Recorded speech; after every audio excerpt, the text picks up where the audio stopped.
We are live. I was going to go, "Ah, that's like your pet being terrified of the vet. No, don't take me. Tails Don't under the take me. legs. They're shaking. You're dragging them along. How is it that animals know that time you can take them in the car 100 times for a walk, but the one time you get take them to the vet, how do they know, Susie? How do they know? Maybe the same way that they know that you're coming home, you know? Oh, They are yeah. just psychic.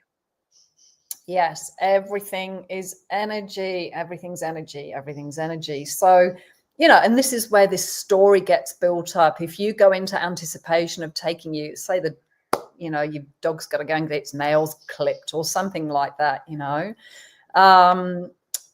you start to build that angst. You see it on the calendar, you look at your dog's claws, you know that it's coming. And so you start running that story based on the last experience or the previous experience. And that's how we create these stories. And of course, the moment we go to that point of view and we start playing that story in that scenario, we're projecting it out, we're projecting it into the future events.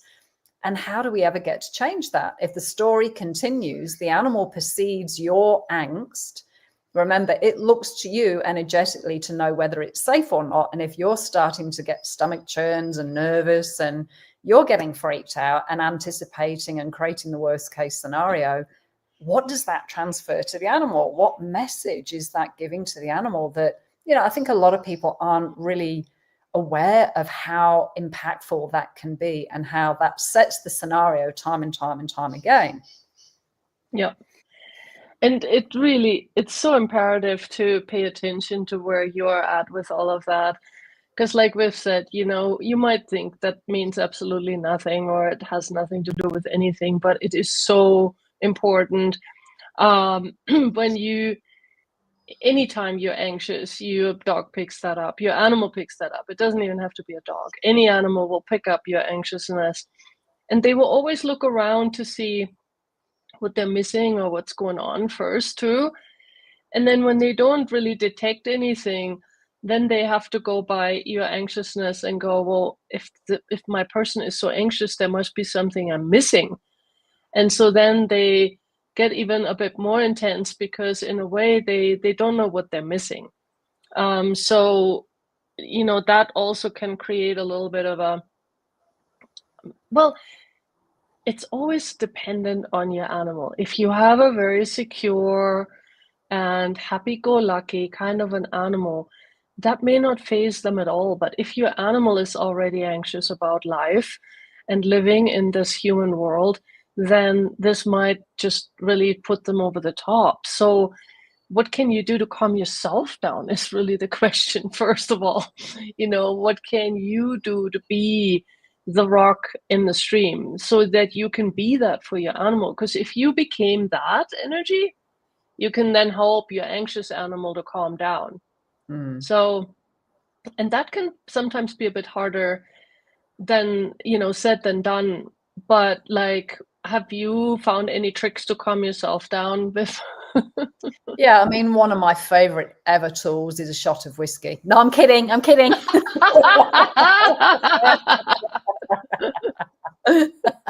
My body would expel whiskey as soon as it got near my nose, let me tell you that.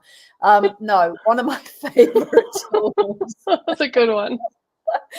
One of my favorite tools is just, I close my eyes and I just take my awareness out, way out into, the skies, out into the cosmos, out into the heavens and stars, as far as you could ever possibly imagine. Because what happens is we get so in our head, we get so intense, and every thought creates a reaction in your body. I mean, science has even proven every thought you have creates a chemical, every emotion you have creates a chemical reaction within your body. So yes, like you were saying, how do you actually kind of stop that? How do you interrupt that pattern? Because it is a pattern that we get into. So first thing, close my eyes, expand out. And what I mean by that is you literally imagine you've got this bubble around you that's just getting bigger and bigger and bigger and bigger. And you go way out into, like I say, out into the sky, down into the earth, in all directions. Keep going, keep expanding.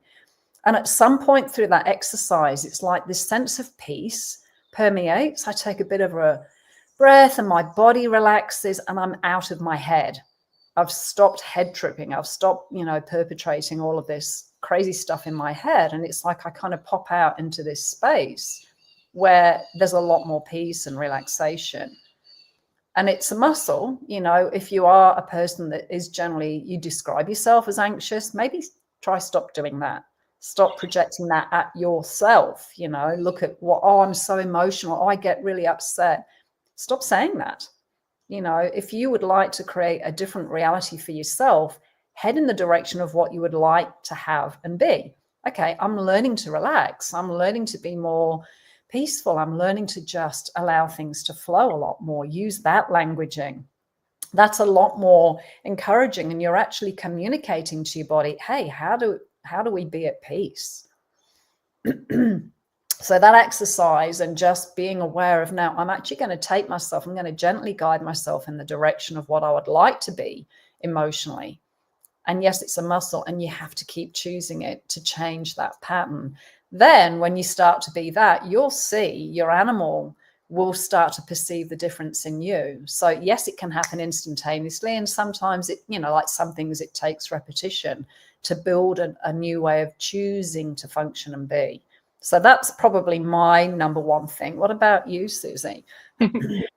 Well, I love that one too. And what I am adding to it sometimes, depending on like what situation I'm in, but one thing you can do with that really with ease is to also be aware of 3 different spots on your body, because when you actually in simultaneity focus on 3 different spots with your body, you cannot think anymore, and that helps too. So as you're expanding out, you can also then, for example, you can involve your eyes or you can close them. It really is up to you. So you can rest your eyes on a spot, put your hand on your chest, maybe your other hand on your thigh, and then be aware of all 3 of those areas at the same time. It really stops all thinking. It's quite phenomenal how that works. And if that doesn't work for you because you're too anxious, maybe do also, Viv mentioned it, she said, I take a breath. What if you started to really pay attention to your breathing? Because when we're anxious, we do a lot of quick and shallow breathing, or we don't breathe at all. And so if you've ever played around a little bit with breathing exercises, maybe do one of those, and see that you can calm yourself down and get into more of like a belly breath and really kind of, do it slowly, breathing in and out, and maybe give yourself a sigh and let some of that stress out of your body, so that you really just, are more with your body. I think when we're truly with our bodies in situations like that, they can actually, our body doesn't stay crazy if we're not in a situation that's harming. Our body knows when there's something going on around us that could be harmful. And so, but if it's just like a headspace you're in, your body can help you to calm down. So trust your body. Your body knows also how to, level everything down, and then affect your head with that. You're thinking, which, stopping thinking is the best way to go. And however you can do that, I think is really the bottom line here, getting out of this thought pattern. And that's thank you, Susie. You've just given me a really cool awareness too, because, our body, a lot of the times we're just heads on legs. We're just brains. We're just chatterboxes on legs, and we're not aware. We've disconnected from what our body is. We could have tense shoulders. Our stomach might be churning. We might be shallow breathing. That transfers and translates to a really loud message to your animal. And we often are completely oblivious to that. So breathing, you look at an animal that's relaxed, they've got a nice steady pattern, but same thing, if they're anxious, think about a dog, it pants, short breaths.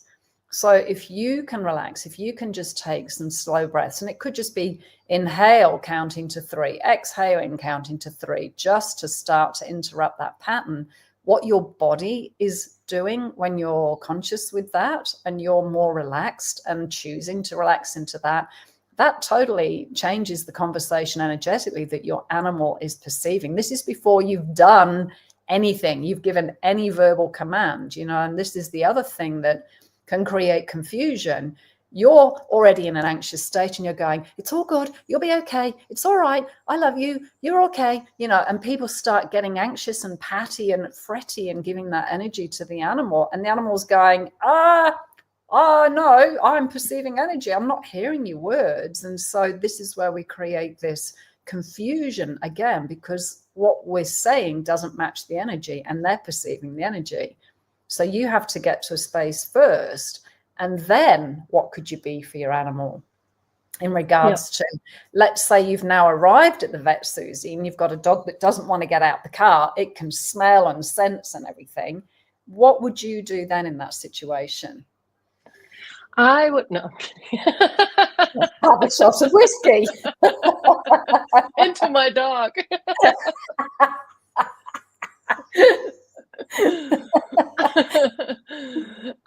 No, I would. It really depends so much on the situation, you know. You if you have a dog that's too heavy to maneuver, then you know it really becomes a tricky situation, because now you do have to use all kinds of other ways that you can actually move your dog. But what I would say is, if you already know that your animal is that reactive to being at the vet, do some trips to the vet where you're actually not going to the vet, okay? Where you have time, you don't have an appointment, there's no emergency, there's no requirement to actually go inside. And take the time to actually see what would work to get my dog out of the car. What would work to get my dog to the door? And even if you go inside, I know most vet offices are not going to shoo you out just because you don't have an appointment. I mean, most offices don't even do anything until you walk up to the counter. So you could even practice going in and out, you know?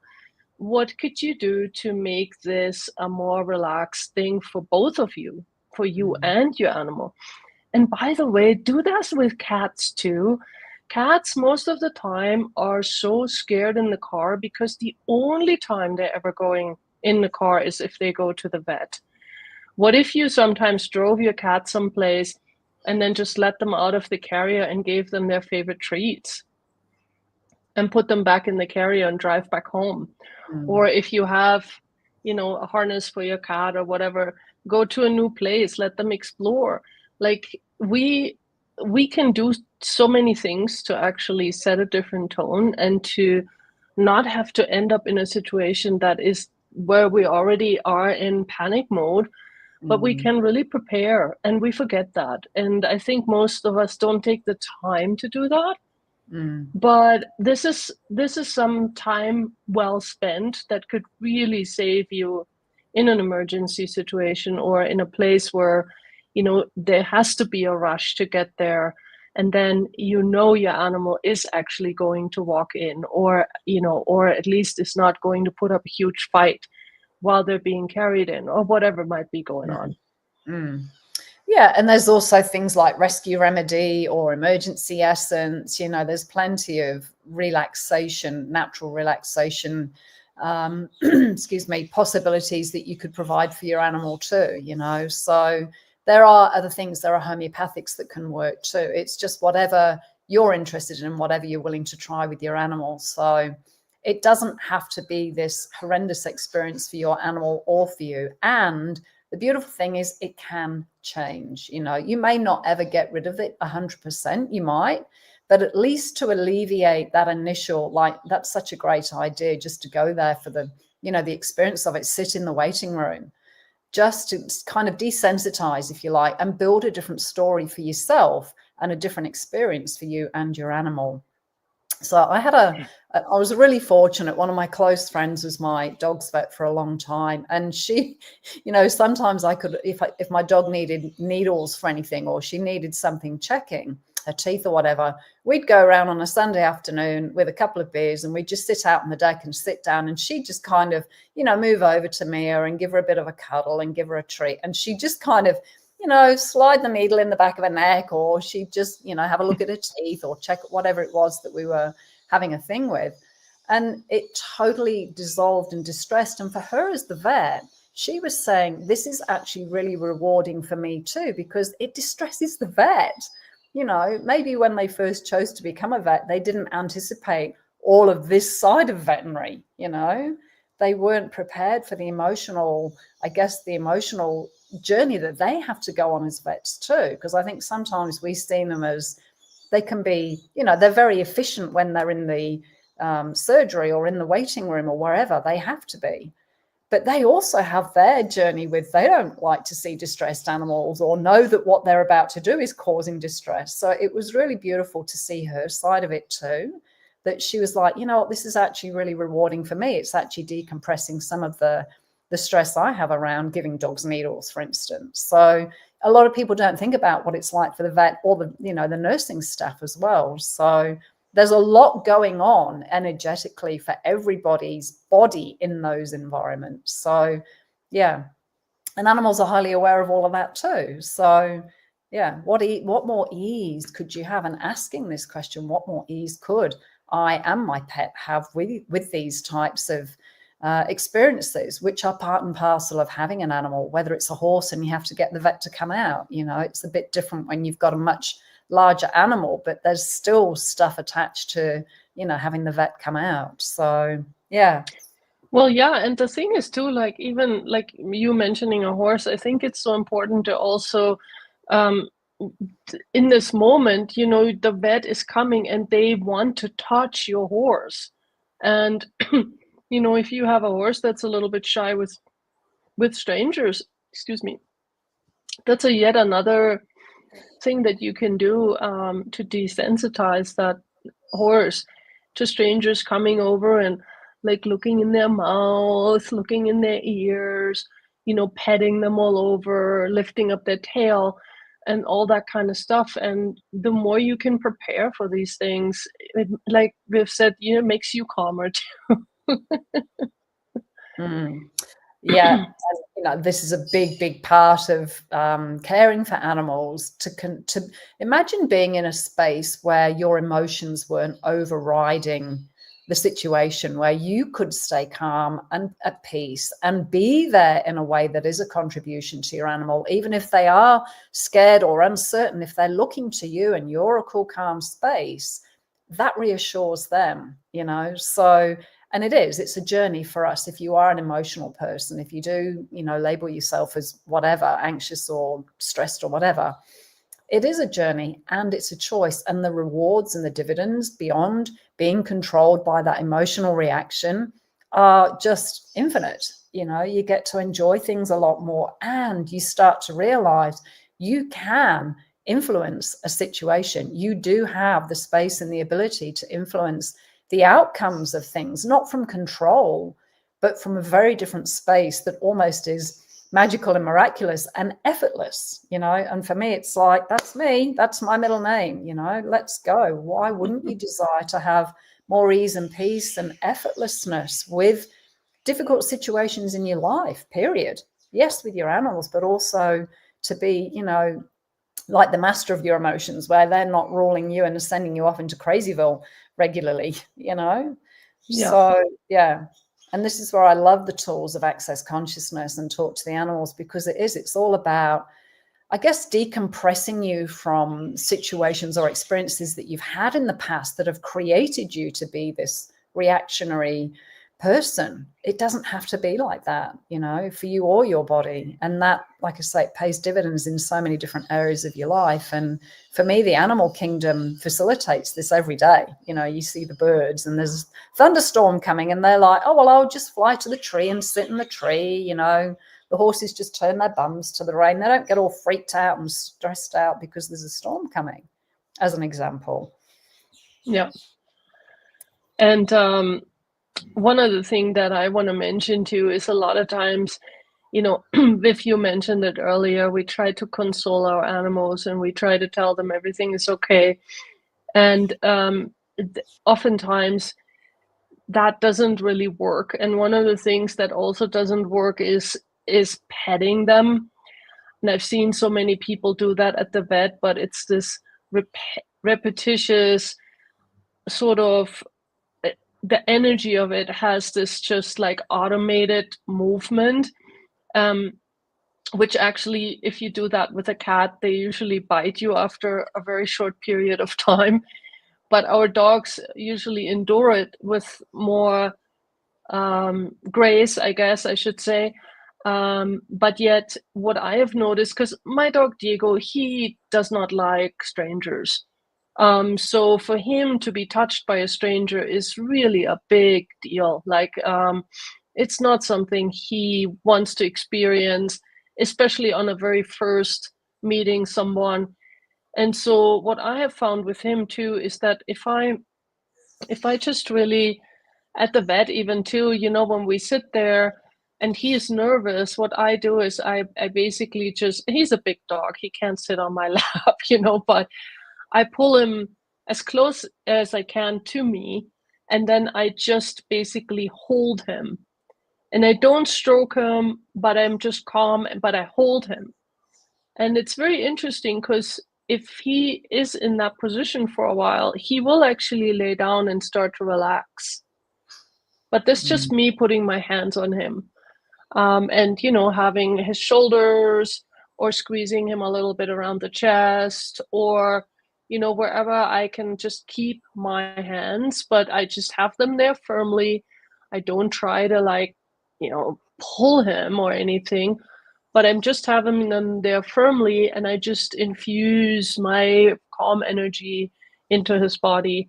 And that has helped a lot. And he has so far really mastered the vet with flying colors. So I have to say that, even though he's so, not happy about strangers, the vet in itself has not been traumatic for him. So, so just know, again, and as I'm talking, he's sighing over here like, okay. And by the way, we are going to the vet tomorrow, just telling you. So this is a great conversation. But so, just keep playing with that too, with that energy that you can be, and see. And again, can you practice that in other situations where it's not about performing, where we get into performance anxiety ourselves? Yeah, I found with a couple of the greyhounds, just placing my hand on their chest between their front legs, and like you say, Susie, just being really, really calm, that settles them. And I found that with a few dogs. I don't know if it applies to all, but that was, most people pat them on the head, and dogs actually don't like that, So under there, I just found for a couple of these dogs particularly, it was like an off button for them, just to hold their chest as well. So maybe you could try that, people, and see if that makes a difference. Yeah. Thank you, Susie. And with your cats, for example, if your cat is a really, like if you know that your cat won't have a reaction when you do hold them also with your hand in the carrier, then put your hand in the carrier. But I've also noticed that even just having your hands on side of the carrier, and again, what if you just trusted that your energy can infuse your cat? I've so many times just literally had my hands on the carrier and not on my cat in the carrier. My cat was a Houdini, so if I had opened a door, that cat would have been gone. So there was no way I was going to reach in there. But just even having my hands on the outside of the carrier would chill her out. So don't underestimate your energy that can also just come from away from the body. So you don't have to necessarily have your hand on the body to infuse your energy. Good point. Thank you, Susie. Another amazing conversation. And thank you, everybody, for joining us now and in the future. And what ease can you and your animal have with vet visits or any situation that you know is challenging for them? And how can that contribute to your life as well? How does it get any better? How does it? Well, thanks for watching, all of you, and we'll see you next time. Bye. Thank you, Susie. Bye, everybody. Thanks.